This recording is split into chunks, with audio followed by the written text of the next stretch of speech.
Today, state lawmakers ordered a special audit of a West Valley school district after a former principal came forward with stunning allegations. That former employee claimed leaders in the Tolleson Union High School district engaged in financial wrongdoing and failed to report a suspected child predator. Derek Stahl is live in the newsroom tonight with the story. Well, state lawmakers have been examining the Tolleson Union High School district for months now over some financial deals, including a lease agreement with another district. But today, lawmakers heard the most explosive testimony yet from a former principal.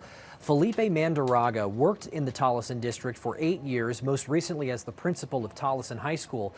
He claimed Tolleson's superintendent, Jeremy Calles, took steps to inflate attendance numbers, which determines how much money a district gets.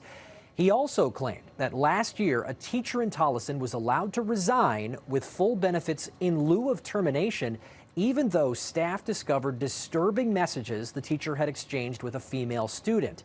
Mandaraga testified that he personally saw a shirtless photo that the teacher sent the student. Did the district file a complaint with the State Board of Education for an investigation? No, they did not, nor did they file a police report on this matter.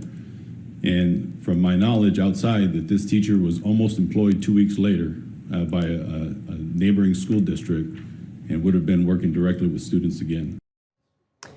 Now, within the last few minutes, I spoke with Superintendent Jeremy Calles. Calles told me he was not aware of this incident until the public testimony today.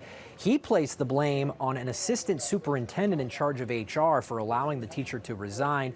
He also said that the former principal making these allegations in the meeting, Mandaraga, had his own legal obligation to report this directly to law enforcement.